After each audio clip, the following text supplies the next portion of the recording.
নমস্কার বন্ধুরা, আমাদের চ্যানেলে আপনাদেরকে স্বাগত জানাই। যারা চ্যানেলটিকে প্রথমবার দেখছেন তারা অবশ্যই চ্যানেলটি সাবস্ক্রাইব করে নেবেন এবং বেল আইকনটি দাবিয়ে দেবেন, যাতে চ্যানেলে দেওয়া সকল ভিডিওর প্রথম নোটিফিকেশান আপনাদের কাছে পৌঁছে যায়। তো আজকে এই ভিডিওটি কিন্তু একটু লম্বা হতে চলেছে, অনুগ্রহ করে ধৈর্য ধরে শুনবেন। তো এসএসসি, আমরা জানি এসএসসি নিয়োগ প্রক্রিয়াটি চলছে, কিন্তু আইনি লড়াইয়ের কারণে আবার কি তাহলে স্কুল সার্ভিস কমিশনের সময় এই যে নিয়োগ চলছে তার কি বিলম্ব হবে, আরও কি লেট হয়ে যাবে সম্পূর্ণ নিয়োগ প্রক্রিয়া? এমনই কিন্তু আশঙ্কা তৈরি হয়েছে এবং এটা একটা ফ্যাক্ট। 2016 তালিকা অনুযায়ী যোগ্য চাকরিহারাদের শিক্ষকতার মেয়াদ সুপ্রিম কোর্ট দ্বিতীয় দফায় বাড়িয়েছে। মধ্যশিক্ষা পর্ষদের আর্জিতে 11-12 মেধা তালিকা 7 জানুয়ারির মধ্যে প্রকাশের ব্যাপারে আশ্বাস দিয়েছিল এসএসসি, কিন্তু 11-12 ও 9-10 নতুন করে প্রার্থীদের জাতিগত ক্যাটাগরি যুক্ত করার আবেদন কলকাতা হাইকোর্ট মঞ্জুর করায় সেই প্রক্রিয়া কিন্তু যথাসময়ে করা যাচ্ছে না। এখন সেই ব্যাপারটা নিশ্চিত, কারণ 35টা বিষয়ের মধ্যে 18টা বিষয়ে কমিশন 8ই জানুয়ারি সংশ্লিষ্ট 46 জন প্রার্থীর নতুন করে ইন্টারভিউ নেবে। এর ফলে 11-12 চূড়ান্ত মেধা তালিকা প্রকাশ হতে হতে 16 বা 18 জানুয়ারি পেরিয়ে চলে যাবে।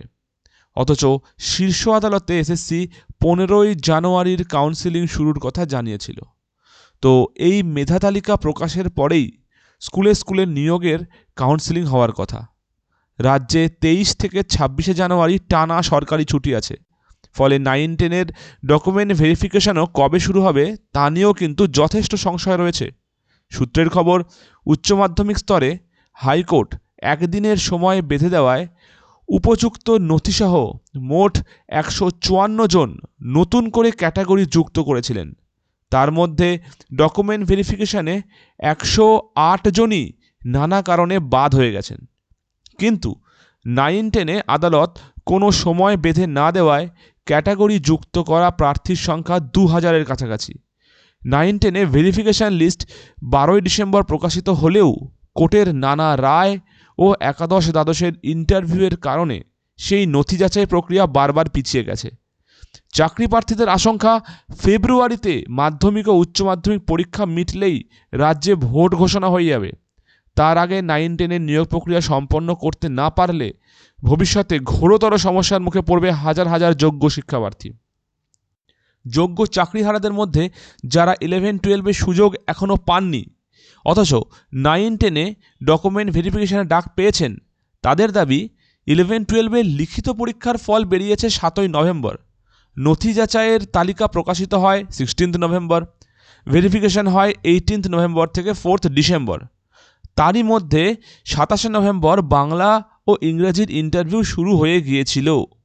এই স্তরে 35টি বিষয়ে 12,445টি শূন্যপদে 19,987 জন ডাক পেলেও নানা কারণে 1,656 জন বাতিল হয়ে যায়। সেখানে 9-10 লিখিত পরীক্ষার ফল 24 নভেম্বর বেরিয়েছে। নথি যাচাইয়ের তালিকা প্রকাশ পেয়েছে 12ই ডিসেম্বর। 11টি বিষয়ে 23,209টি আসনের জন্য 37,000-এর বেশি প্রার্থীর নাম ভেরিফিকেশন লিস্টে থাকলেও কাজের কাজ কিন্তু কিচ্ছু হয়নি। 9-10 ফিজিক্সে যোগ্য চাকরিহারা শিক্ষক ও নথি যাচাইয়ে ডাক পাওয়া প্রার্থী রাকেশ আলম বলেন, আমরা পরীক্ষার প্রস্তুতিতে কিছুটা বাড়তি সময় চেয়েছিলাম। তখন রাজ্য সরকার ও কমিশন আমাদের কোনো কথায় গুরুত্ব দেয়নি। আদালতের রায়ের অজুহাতে সেই দাবি উপেক্ষা করেছিল। এখন আমাদের দাবি, বিধানসভা ভোট ঘোষণার আগেই কমিশন দ্রুততা এবং স্বচ্ছতার সাথে 11-12 পাশাপাশি 9-10 নিয়োগটাও সম্পন্ন করুক। স্কুল শিক্ষা দপ্তরের শীর্ষ আধিকারিক জানান, সর্বোচ্চ আদালত 2025 নিয়োগ সংক্রান্ত মামলা কলকাতা হাইকোর্টে ফেরত পাঠিয়েছে। তারা কোনো নির্দেশ দিলে এসএসসি তা মানতে বাধ্য।